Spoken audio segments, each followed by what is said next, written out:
Fala galera, o Campo Fala de edição número 10 está começando para vocês e hoje a gente vai receber um convidado para lá de especial, hein? Mas antes de apresentar o nosso convidado, sempre ele aqui que está comigo, nosso querido Douglas Popoto. Douglas, muito boa noite.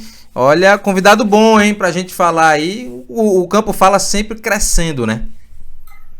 Boa noite, Jonathan. Boa noite já ao convidado. Boa noite, boa tarde, bom dia, ou sei lá que hora você estiver vendo aí, você que está nos assistindo, nos ouvindo. Né, cara? E trazendo pessoas diferentes, né? A gente estava trazendo muito técnico, dessa vez a gente vai trazer quem traz o técnico. Tem aqui uma bola, parada por trás. E um cara que começou como agente, né? Que tá aí fazendo um belíssimo trabalho num clube grande. É um cara que está fazendo um grande trabalho aí em um dos grandes clubes aqui do Nordeste. E, cara, é um prazer muito grande, como o Popoto disse, né? A gente tá recebendo um cara que até pouco tempo tava aqui desse lado produzindo conteúdo, tava na arquibancada. E hoje ele é um personagem que se tornou histórico, né? Dentro do Náutico, né? O primeiro diretor de futebol remunerado em 122 anos de fundação. Rodolfo Moreira, muito obrigado pela sua presença e bem-vindo ao Campo Fala de edição número 10. Boa noite, pessoal. Agradecer aí o convite, toda a apresentação. E até desculpa também, porque acabei que estou gravando no lugar público. Qualquer dificuldade já fica, né, um reiterado pedido de desculpas. E é isso aí. Na verdade, tudo começa com um hobby, né, de ser um apaixonado pelo futebol, de ser um acompanhante. E acho que é uma história que, pelo pouco tempo que a gente tem hoje, fica para outro dia, mas começa nessa produção de conteúdo, né? Não de pouco tempo, mas de 11 anos atrás. Talvez até um pouco antes, se você pegar os tempos de rato, de Orkut e tudo mais. Mas começou, vamos dizer, formalmente já há 11 anos. Acabou num vai e vem de situações, né, que poderiam ter marcado o início mais cedo da carreira no meio. E dá para dizer que essa divisão ela acontece quando eu vou trabalhar lá no América Natal como analista de desempenho na temporada no final de 2019, né, para pensar, ajudar a trabalhar a temporada 2020. Vivi todo o ano de 20 lá, né, a temporada desafiadora com pandemia no meio, único analista, então acaba que você perde um pouco porque não convive com outras pessoas para te darem um pouco, prestarem um pouco da experiência delas, né, passarem algo. E por outro lado, você acaba que aprende muito, porque toda a demanda é concentrada em você. Você acaba fazendo um pouco de tudo, vira meio que um autodidata ali, conversa com todo mundo, e eu residi no CT do clube, né? Então isso me deu ainda mais profundidade naquilo, de ver a dinâmica de cada área. Acabei que optei por deixar o clube ali ao final da Série D de 2020, que acabou em 21. Estava no mercado financeiro, que era uma área que eu já tinha uma familiaridade. Minha filha também se em 2020 e no momento no futebol ali no América não estava financeiramente legal. Acabei fazendo a escolha de deixar e não tinha realmente o interesse de regressar. Estava bem estabelecido. Eu tinha recusado até um convite para ir ao Náutico como analista em meados de 22. Só que veio esse convite, né, como um diretor remunerado, com um grau de autonomia para desenvolver mesmo alguns processos que eu acho que na ausência, eu como analista não conseguiria retornar ao meio, não conseguiria ter a sinergia que eu senti falta lá quando eu tive a experiência no América. E agora eu estou do outro lado, né, agora também numa função em que você deixa de ser somente um operário, mas você fica muito visado, você fica sendo a vidraça, né, diferente da pedra que você estava acostumando a arremessar, e sem dúvida é uma experiência diferente. É uma experiência bem significativa pelo momento que o Náutico vive também. É um momento ainda de dificuldade, a gente conseguindo reverter isso gradativamente, mas a gente assumindo um momento de muito desafio e isso acaba enriquecendo ainda mais a experiência. O Rodolfo, antes para a gente começar, eu acho que seria interessante a gente falar sobre a questão das nomenclaturas, né? A gente às vezes se preocupa muito em criar nomenclaturas e explicar pouco o que elas representam, né? E aí eu queria que você explicasse a diferenciação entre diretor de futebol e executivo de futebol e como é que funciona o organograma do Náutico dentro desse bojo e qual sua função, né, especificamente dentro do departamento de futebol. Boa, eu acho esse um baita de um ponto, porque eu senti isso no América também. acabou que a minha ida para lá ela foi muito produto de a falta de conhecimento sobre o que o analista fazia. O América ele tinha um analista que era um preparador físico, né, que não tinha conseguido se empregar nessa função e estava fazendo um bico de analista lá. Acabou chegando o convite para preparação física mesmo e ele fez a opção por sair. A gente tinha feito um curso junto, me indicou e eu fui pela indicação dele, mas não por um processo seletivo do clube. Ao longo do tempo eu fui sentindo que não se tinha um entendimento realmente de como utilizar a análise. Isso só veio começar a mudar quando eu comecei lá com o Vaguinho Dias. Vaguinho tinha sido campeão da Série D de 19 pelo Brusque. E em 2000, em pouco tempo ele acabou demitido, infelizmente, né? As coisas não caminharam. Tem uma cultura muito imediatista ali na praça, né? Na cena potiguar como um todo. Aí veio o Roberto Fernandes, eu acabei batendo muito ali com o Roberto. Parou o futebol e no momento ali de paralisação, em meados de junho, a gente se falava com alguma frequência, trocando informações a respeito do mercado e do que a gente poderia fazer na volta pelo América. Ele encomendou uma palestra minha para a direção do América e a partir dali sim, eu comecei a ter um pouco de voz, mas até então não havia esse entendimento por parte do clube, né? Não era usado de forma estratégica, era muito uma justificativa. Todo mundo tem um analista, então vamos ter um aqui também. Era uma nomenclatura legal de se ter. Isso vai também na linha do executivo, né? Muitas vezes você vê clube com executivo, gerente, supervisor, diretor, coordenador técnico, diretor esportivo, e você não consegue discernir muito bem o que cada um está fazendo, né? E aí o torcedor fica meio bagunçado, né? Muitas vezes o torcedor não sabe de quem cobrar, não sabe quem faz cada função. Eu acho que é bacana, né? Exatamente.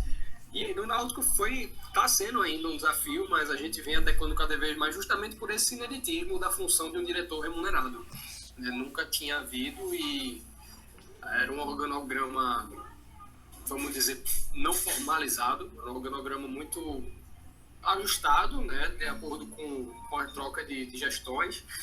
E essa chegada ela acabou tendo situações em que a gente precisou ajustar, né, que alguém acabava atropelando alguém, mas hoje a gente tem uma divisão que é muito pautada na lógica do departamento.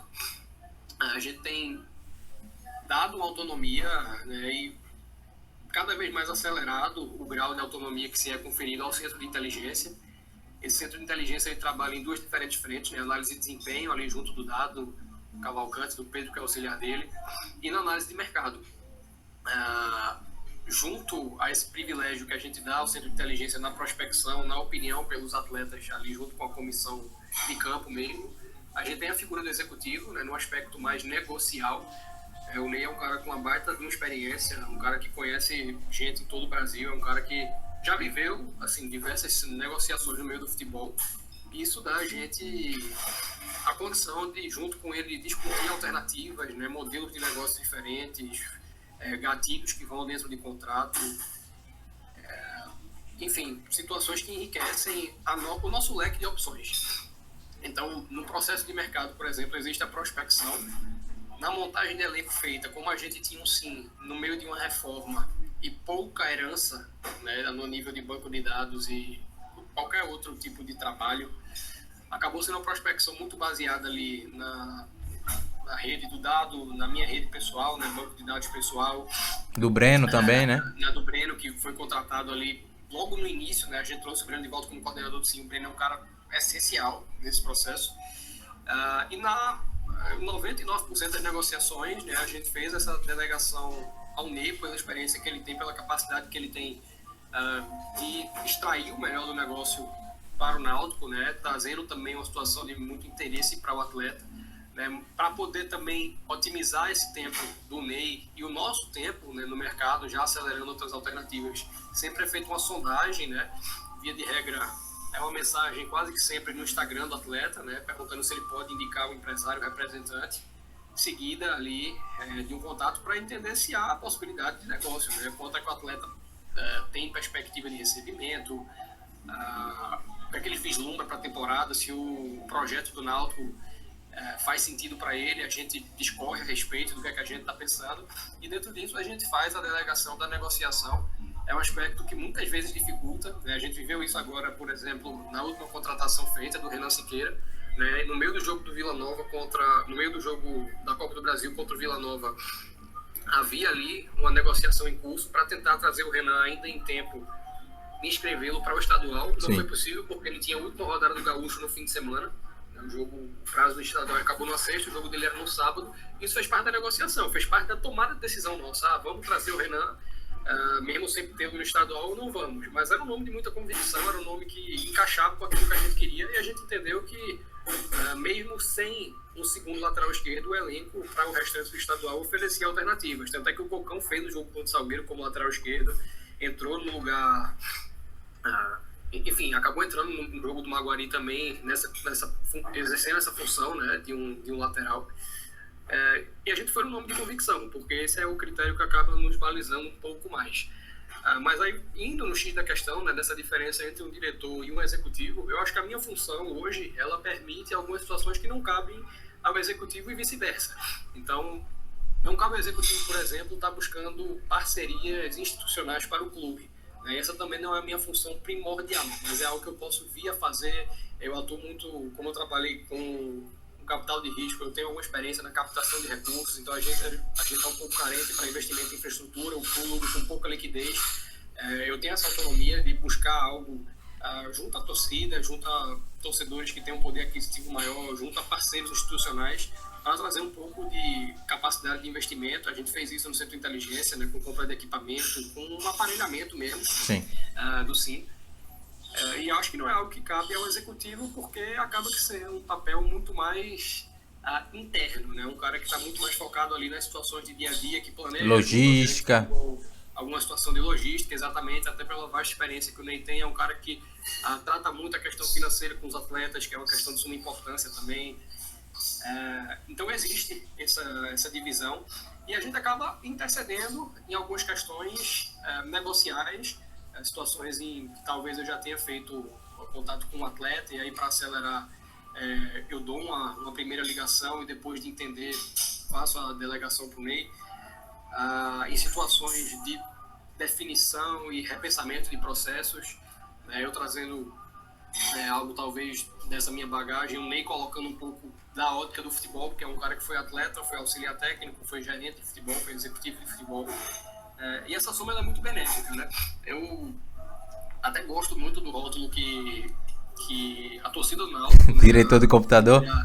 Isso, a zona inteira da torcida do Náutico pegou, porque eu acho que esse é o benefício, na verdade, né? Você tem no meio um cara que é do futebol, e isso é muito importante, porque é uma indústria muito particular, uma indústria com muita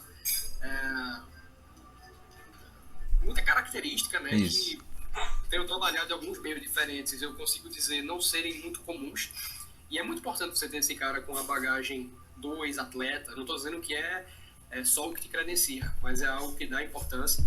Mas é importante também você ter algo de fora. Então eu acho que complementa bem, junto com o Léo, que é diretor comigo. E o Léo é um cara que foi diretor de base ao longo de todo o ano. Então ele foi fundamental no processo de integração de vários atletas que estão aí. Tagarela, o Fernando, que começou a pré-temporada treinando, o próprio Luciano Bico, que é um atleta de 16 anos, que fez a pré-temporada toda conosco. Não posso falar do Caion como um todo, porque o Caion ele é um golpe de sorte nosso, né? O Caion estava na lista da Copa São Paulo, acabou sendo uma convocação de última hora em função de uma lesão do Tagarela, né, do Richarlison, e da impossibilidade do Regis de atuar na primeira rodada pela janela internacional. Então o Caion ele veio numa situação emergencial e tudo conspirou para que o Caion tivesse espaço. Ele correspondeu muito bem à altura. A gente também leva sorte no processo, apesar da gente aplicar muito refino, muito pensamento em torno dele. Mas eu diria que essa é assim, a principal diferença, né? O diretor, até por ser, vamos dizer, herdar algo nessa função remunerada, mas herdar algo do abnegado, né? Aquele cara que vai em rádio, aquele cara que você sabe que vai estar sempre ali na região pelo clube. Ele tem um carinho pelo clube, né? Que tem um amor pelo clube, né? O cara que, às vezes, geralmente é o irracional, né? Mas você é um cara que tem um pensamento muito centrado, né? Exatamente, mas acaba herdando um pouco desse rótulo e acaba que você transita mais entre a torcida, você acaba escutando um pouco mais dessa opinião do torcedor, e justamente por esse acesso o torcedor também se sente no direito de te cobrar algumas coisas, de te impor certas opiniões, e aí cabe o jogo de cintura, né, para você lidar com aquilo, para você entender que o papel do torcedor também é esse. Mas eu acho que é um caminho natural a transição para o executivo, até por esse encaixe de mercado. A maioria dos clubes ela não vai ter um diretor de futebol, eu diria que a grande maioria, mas todos eles se veem, seja por convenção do mercado, e é isso que a gente estava falando a respeito do rótulo, né? De você ter a nomenclatura de forma padronizada, mas todo clube se sente na necessidade de ter o executivo. Então, eu acho que essa é uma transição natural para o médio e longo prazo. Você recentemente fez vamos dizer assim, uma espécie de discussão, né, por clubes, empresas, a fim de ter insights, né, buscar soluções, né? Você visitou o São Paulo, visitou algumas empresas. Eu queria saber de você o que é que você trouxe na bagagem, né, de insights e de possíveis soluções, visando aí resolver alguns problemas que você possa ter observado nesse teu primeiro recorte no Náutico. E aí, claro, soluções no médio e no longo prazo, né? Ótima pergunta. A gente tinha um jogo com o São Bernardo, né, marcado para uma quarta-feira, e eu acabei optando por ir uma semana antes para fazer uma viagem que acabou mesclando várias coisas. Eu já tinha feito algo parecido também no São Paulo, em 19, antes de entrar na América. Eu estive no Palmeiras, conheci clubes de estrutura menor, Portuguesa de Esporte, Juventus da Moca. E aí fiz uma agenda de total imersão no futebol. Cheguei numa quarta noite, na quinta de manhã fui no São Paulo, né, lá com o Muricy acabou me recebendo. Então, um dia de imersão, um baita de um CT. À noite tinha um jogo com Vitória, assisti. Na sexta-feira eu estive em Santana de Parnaíba, onde fica o SCA Brasil. O SCA Brasil, que é um clube empresa voltado na revelação de atletas, é o clube do Edmilson, que foi pentacampeão mundial. E talvez tenha sido a visita que mais me deu insights a respeito do meio, porque é um clube com uma estrutura bem adequada, mas não é uma estrutura de primeiríssimo mundo. O Retrô, por exemplo, posso dizer que tem uma estrutura superior, mas a mentalidade lá ela é muito adequada ao que o clube quer ser. Então mexeu muito comigo essa visita. No sábado eu assisti jogos da Série A2, a gente tinha alguns jogadores em observação que eu aprofundei com visita em loco. No domingo, me foge agora, cara. Na segunda-feira eu tive uma visita, eu tive uma empresa que é uma empresa de tecnologia, né, que cria soluções para desenvolvedores, chamada Red Hat, que tem alguns projetos conosco, mas é algo ainda bem embrionário, mas é voltado para a parte de inovação, com muita sinergia com o que a gente pensa para o SIM. Na terça, de novo, no Palmeiras, e essa volta no Palmeiras ela foi bem especial, porque eu tinha ido assim, sem experiência no meio, e saí com a visão, e agora já tendo vivido algumas coisas, você consegue ter um olhar mais clínico, você absorve bem mais. Na quarta foi o jogo, então passei o dia em Santo André, né? A gente estava hospedado em Santo André, fomos para São Bernardo. E na quinta-feira eu passei o dia na Sporteca, que é outra casa de inovação, focada somente em soluções para o esporte. Na sexta foi o retorno. Então mesclou tudo, né? Desde benchmark, eu acredito muito, você está conversando, entendendo, vendo para onde a indústria está caminhando, até observação de atletas e a agenda particular do clube, né? O jogo de São Bernardo, algumas situações que tinham para ser tratadas em São Paulo. E eu acredito muito nisso, sabe, Jonathan? Não só, assim, foram 2 em São Paulo, eu fiz outras pelo Nordeste também, mas acho que para fora, né, para outras praças no Brasil também, cabe muito essa saída, até para a gente ter um entendimento de quem a gente está à frente, né? Não só do que a gente está atrás, mas o que é que a gente está fazendo hoje diferente, onde é que a gente está tendo vantagem, como é que a gente pode potencializar isso. Os pontos fracos são fáceis de você perceber, mas a virtude está em você entender se há pontos fortes, né? Se você caminha com mais celeridade do que outros em algumas áreas que podem ser uma parte de uma vantagem competitiva mais na frente. Popoto? Pegando essa questão aí que tu falou agora, Rodrigo, de alguns clubes que tu visitou, de realidades diferentes, né? O SCA, que é uma realidade mais de formar jogadores, o São Paulo e o Palmeiras, que tem aquela realidade lá de Série A, de, sei lá, 2 das 5 maiores torcidas do Brasil, que estão todo ano buscando grandes títulos. Como é essa questão de entender essas ideias e tentar encontrar algo que seja aplicável para a tua realidade, porque, gostando ou não, existe uma diferença. Por exemplo, nem tudo que é aplicável no SCA é aplicável para o Náutico, mas assim, alguma coisa pode dizer, pô, se eu adequar isso aqui para o meu time, para o meu clube, talvez seja algo interessante. Assim como algo na área de tecnologia, você visitou uma empresa da área de tecnologia, tem coisas que entra o que a gente falou agora sobre a questão econômica, né? Na questão financeira, tem coisas da área que você vê e pode pensar em aplicar no futebol. Então, como é essa questão de você olhar para alguém que está num contexto completamente diferente do teu e, pô, esse insight aqui eu posso talvez adaptar na minha realidade? Como é que funciona essa questão? Essa é a pergunta que, assim, questiona o que é o futebol hoje. Eu acho que você tem vários clubes Frankenstein por aí. O Náutico pode ser enquadrado como um deles porque não existe muita convicção a respeito do que o clube quer ser. E esse, ao mesmo tempo, é um desafio que eu sinto muito na pele. Acho que a primeira vez que eu pensei a respeito foi no jogo do CRB. A gente empatava o jogo ali no 1x1. Enfim, acabou de empatar em 2x2, mas o jogo estava empatado em 1x1, já com a atmosfera de chuva. Foi o primeiro jogo com charanga. E você se vê ali com muita gente envolvida e você começa a entender que hoje existe uma responsabilidade na sua tomada de decisão que mexe na vida De milhões. de muitas pessoas para quem o Náutico é a vida. Então talvez seja muita pretensão nós que estamos ali queremos dizer o que o Náutico precisa ser, mas ao mesmo tempo é uma coisa que a gente precisa começar a pensar para tomar nossas ações, né? Para repensar nosso processo. E quando você olha o próprio Náutico, né, é um clube que quer ser um clube formador, né? Tem CT para isso, tem área para isso, tem camisa para isso, tem assim, condição de se estruturar para isso, mas isso demanda certas decisões que podem ir de conflito a você ser um clube recorrentemente vencedor. Você quer ser um meio tempo, você quer vencer utilizando a base, isso aí te coloca algumas limitações de mercado e nem sempre é fácil tomar essa decisão, né? Por exemplo, esse ano a gente demorou muito na contratação de um centroavante.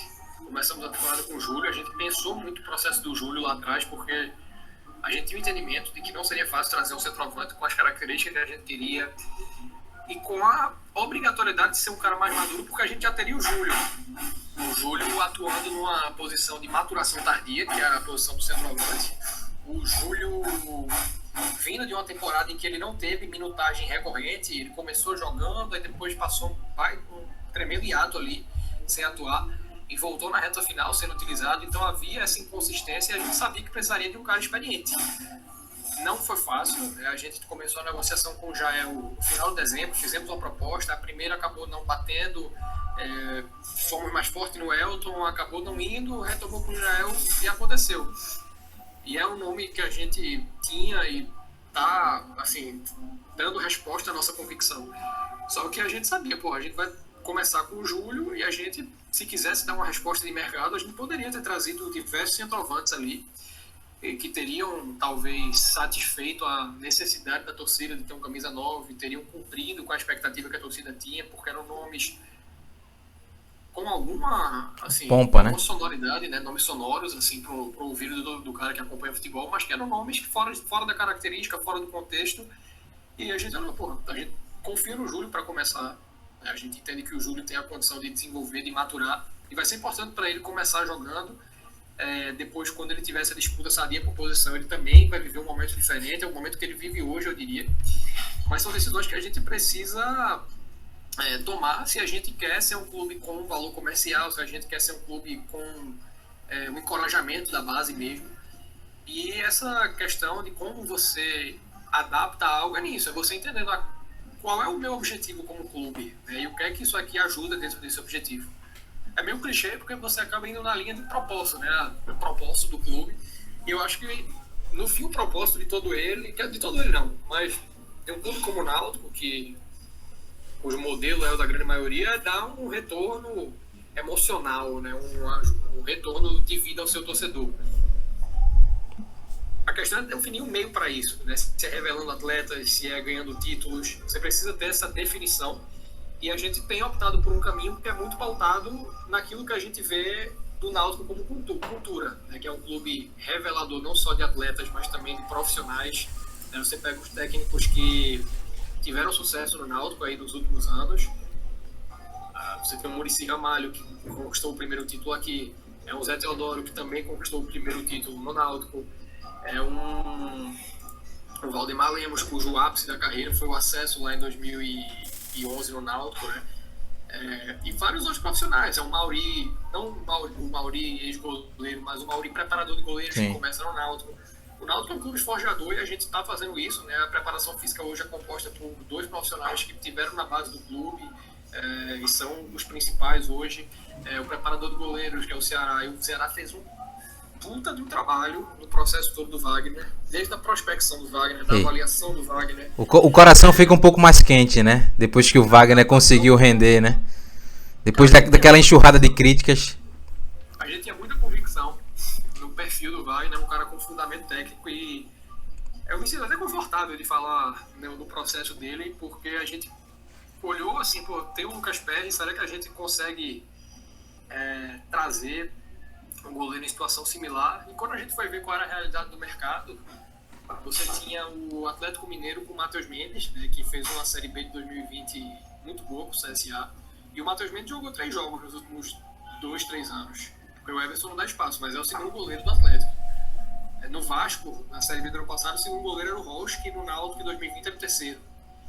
No Corinthians também é um menino da base, então mudou muito em um ano essa configuração do atleta de base na posição de goleiro para ser o segundo e também o terceiro. E a gente entendeu que, por ser um time recém-formado, a gente precisava de uma voz experiente lá atrás e optamos por ir na linha do goleiro experiente. A gente separou alguns nomes ali da Série B de 2022, até o próprio Igor Vinhas, que está agora na final do Paulista com o Água Santa. Um deles foi o Wagner. A gente fez um processo minucioso de avaliação com ele e olhou vídeos do Wagner antes das lesões, depois das lesões. No tocante às lesões, a gente se muniu de todo tipo de informação com a equipe médica da Chapecoense. E o Ceará, ele passou 1 hora comigo, com o Breno também.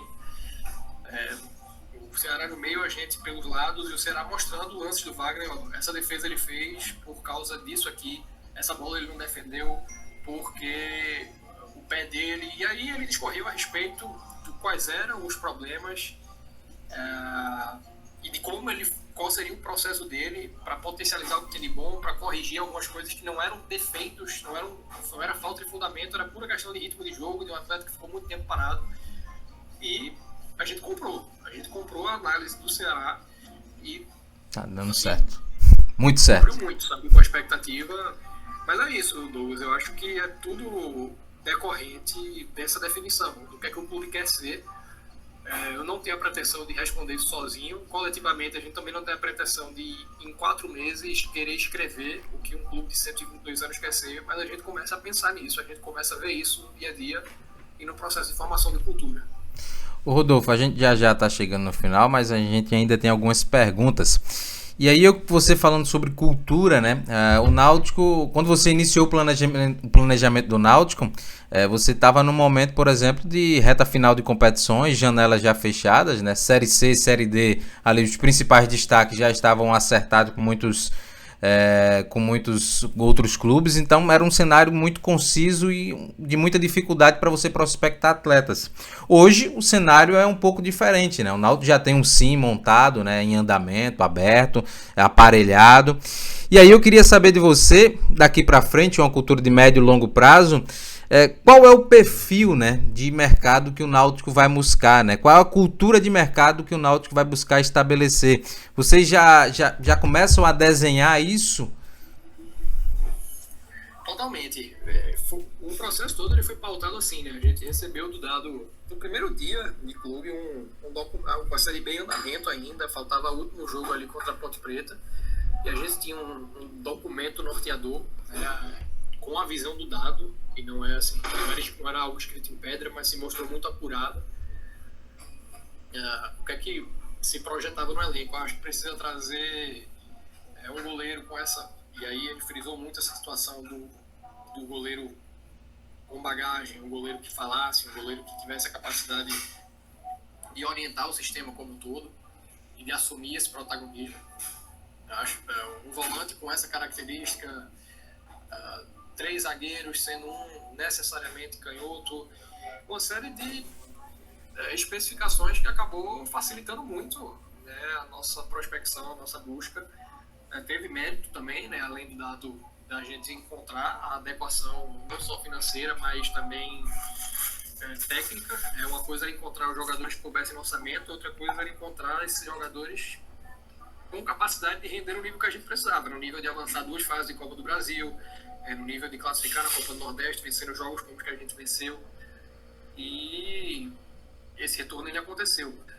O que mudou de lá para cá é que agora a gente tem, a gente não tinha o Matheus Carneiro na época, o Matheus é analista de mercado, chegou ali 15 de dezembro, então para primeiro momento realmente não houve esse reflexo no trabalho dele porque ele não estava conosco, mas de lá para cá o Matheus faz acompanhamento de competições variadas, o Matheus já assim, salvou a gente em momentos que faltava ali, faltavam nomes dentro da característica e ele na prospecção exaustiva encontrou, trouxe mais do que a gente precisava no quesito de informação, vem qualificando muito esse trabalho com o Breno, com o Mazur, que é parte do departamento também. E a cultura é essa, é a gente obedecer sempre a esse cumprimento de característica e confiar nessa prospecção, dos profissionais que estão focados nisso, enquanto a gente lida com outros desafios também. Douglas? Pegando já o gancho dessa parte da análise de mercado, Rodolfo, eu queria saber se eu poderia falar um pouco mais sobre os processos e sobre a questão da liberdade com relação aos profissionais, né? Você falou que o Breno é um cara que tem muita autonomia, muita liberdade na hora de tomada de decisão. Claro que é uma decisão conjunta, mas ele tem a sua liberdade, ele tem a sua parcela. Inclusive, você puder até falar, mas eu tenho a sensação do jeito que tu fala que a tomada de decisão no Náutico, em vez de ser algo muito vertical, é algo muito horizontal, onde várias pessoas dão sua opinião no meio do processo. Eu queria que tu falasse justamente sobre a análise de scout do Náutico nesse processo em específico. É um trabalho, eu posso falar que como analista, eu não fui metade do que os meninos são hoje. De Breno e Matheus de Mazur, que eu olho para trás assim, vejo como eu teria me beneficiado de viver num departamento como é o que hoje. Breno teve até recentemente em universidade fazendo palestra, né? A gente está expandindo o departamento também com um grupo de estagiários designados para as diversas categorias de base. E, cara, a gente tem para onde crescer. A gente tem para onde crescer na automação de muita coisa que a gente faz. E isso foi algo que eu vendi muito na época. Eu achava que o nome Centro de Inteligência do Náutico não fazia sentido, porque a inteligência era somente humana. Não existia realmente nenhuma tecnologia proprietária, não existia nenhum tipo de iniciativa para isso. E eu achei que a gente precisava mudar ou a cultura ou o nome, virar esse departamento de análise do Náutico. Mas a gente optou por mudar a cultura. Breno é um cara que, além de uma bagagem já bem considerável no futebol, bem considerável mesmo, a gente comenta muito sobre o quanto o Breno excedeu as expectativas. Eu digo não só no trabalho de análise, mas na coordenação mesmo da pasta, né? Um cargo de liderança no final das contas. E ele é um cara com aptidão para programação também. Existe uma solução hoje em que as imagens do treino são automaticamente enviadas por e-mail assim que descarregadas na máquina. Chega para mim, chega pro dado. Muito bom. Enfim, a gente tem esse tipo de situação incipiente, mas é algo que acontece. E a gente quer expandir, a gente quer automatizar muita coisa que pode ser automatizada, a gente quer potencializar análise de mercado, coleta de dados, né, interpretação de dados. A gente está trabalhando agora na construção de toda uma plataforma em Power BI do clube, né, dessa parte de gestão de informação mesmo. Só que eu acho que a gente ainda carece também de uma capacidade de investimento maior, né, porque é algo que demanda recurso, é algo que demanda braço. No fim, não é algo que a gente pode escalar tudo, porque o futebol tem muita subjetividade. A gente nunca vai poder perder essa característica também. Mas aquilo que for objetivo, aquilo que for factível de ser automatizado, a gente quer fazer para otimizar o trabalho e deixar eles focados naquilo que é subjetivo e que depende de um bom olho. Agora, Rodolfo, o Dado esteve aqui com a gente e aí a gente conversou entre vários temas sobre formação de atletas, né? E aí a gente entrou na questão de que o lastro, né, competitivo entre, por exemplo, Náutico e Sport, assim, ao meu ver, tem uma certa diferença, uma certa discrepância no fato de que o Sport hoje Hoje não, né? Mas anteriormente jogava algumas partidas nacionais, né? Campeonato Brasileiro Sub-17, Campeonato Brasileiro Sub-20, Sub-23. E o Náutico não. O Náutico ficava mais restrito à competição estadual e também à Copa do Nordeste. E aí eu gostaria de saber de você como é que o Náutico, como instituição, busca mitigar essa falta de lastro competitivo para que não atrapalhe a formação do atleta e a chegada dessa joia no profissional, né?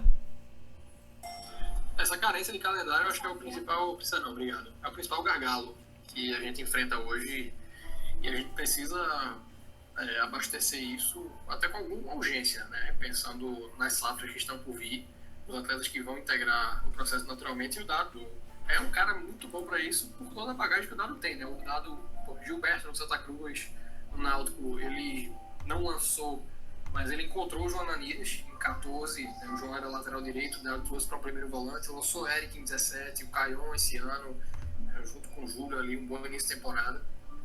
E a bagagem do Dado é muito variada. O Dado é um cara que treinou time de aspirantes, o Dado é um cara que já foi meio que um menino em elenco de veterano, né? O Dado ali com 30 e poucos anos, acho que com 30 anos estava com o Lúcio Flávio no final de carreira.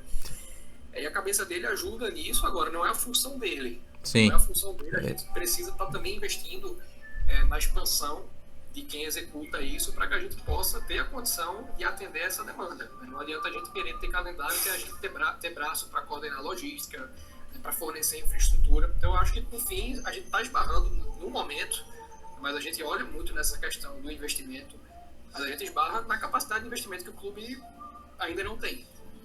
Popota, a última para a gente encerrar com o nosso querido Rodolfo, que o tempo já está acabando. Primeiro, já agradecer, né, ele aqui por estar aqui, e eu queria que tu falasse um pouquinho mais sobre o planejamento do Náutico ao longo da temporada, né, ao longo do ano. Para além da parte do campo, que a gente já imagina, né, buscar o acesso e título da Série C, mas outras coisas que você vai procurar integrar no clube, não só você, né, integrar no clube ao longo do ano, para não só criar um legado dentro de campo, mas criar um legado fora de campo. Olha, essa resposta, se me deixarem falando, eu paro amanhã. Mas para ser objetivo nela, o principal é fortalecer essa cultura de forma que ela sobreviva a Rodolfo ou quem quer que seja. Um grande desafio, né? Seja, porque Rodolfo, ele não é perene, essencial ao Náutico. Eu acho que o Rodolfo, ele é importante no Náutico, mas o Náutico vai continuar existindo se por qualquer motivo eu não estiver aqui amanhã. O Náutico é essencial a mim hoje. Eu não sou essencial ao Náutico. É algo que a gente precisa discernir. Agora, talvez, não comigo, mas com profissionais em geral, o Náutico sofre essa dependência, né, de uma saída, e aí você não tem a cultura para fazer a coisa continuar andando. Então, esse é o principal objetivo hoje, é fazer com que a cultura sobreviva. O Rodolfo, fazer uma pergunta aqui do torcedor que eu pedi para eles fazerem lá no Twitter. E tem alguns perguntando aqui, tem o Diego, tem a Tereza Carvalho. E essa pergunta da Tereza Carvalho, eu acho que é a pergunta que muitos torcedores do Náutico querem saber, né? Por mais que a gente saiba que o contrato do Caion vai até 2025, né? Mas o Náutico já se movimenta para fazer uma extensão de contrato com o Caion. Como é que tá esse olhar para o jogador que vem tendo destaque nesse primeiro trimestre? Vou mandar um beijo aí pra Tereza, eu conheço bem. Tereza foi, na verdade, uma da minha primeira audiência aí, na época de blog. E, cara, a gente tem esse acompanhamento com todo mundo, né? Acho que se falava alguma coisa parecida do Júlio e aí veio a notícia de renovação. O que dá pra dizer é que tá muito segura a situação do Caion. O Caion, com certeza, é um atleta que vai deixar algo no Náutico. Tá deixando na parte técnica, e eu não tenho dúvida assim, do potencial do Caion de atingir um nível alto e ser uma fonte de monetização para o Náutico, né? Não só através, de repente, de uma venda já direta, mas de mecanismo de solidariedade mais na frente, de ser uma vitrine, né? De ser uma peça-chave dessa venda da marca da base Náutico. E eu só posso dizer que está bem amarrado. Hoje a gente não tem receio nenhum de perder o Caion de alguma forma que não seja válida para o atleta ou não. A multa é alta do homem? A gente tá seguro. Tá seguro. Rodolfo, brigadão aí pelo carinho, pela presença aqui no Campo Fala de edição número 10. Agradeço enormemente aí nessa vida corrida de diretor de futebol do Náutico, nesse processo de reestruturação, de dar uma fala com a gente. Obrigado, meu velho. Eu que agradeço o convite, pessoal. Ficar à disposição. Boa noite aí, agradecer quem estiver acompanhando. E tamo junto. Parabéns aí pelo projeto. Fico à disposição para precisarem. Popoto, valeu. Audiência massa, hein, hoje, hein? O homem destrinchou o Náutico hoje. Pô, muito bom, principalmente saber dos processos, né? Pra entender como é que o Náutico... onde o Náutico tá indo no futuro, né? Tá indo agora, né? Que tá fazendo uma boa campanha. No presente já. Fase de Copa do Brasil, exatamente. Quartas de final da Copa do Nordeste. Vai passar de fase no Pernambucano, acho que já passou, né? Em termos de pontuação. Então, muito bacana, cara. Acho que quem ouviu, quem chegou até aqui, gostou muito. Então, gente, muito obrigado aí pelo carinho, muito obrigado aqui pela audiência. Claro, lembrando, deixa o like, se inscreve aqui no canal para você curtir esses e outros conteúdos falando sobre o Náutico. Valeu, Rodolfo, valeu, Douglas, valeu, galera aqui do Jogo Direto.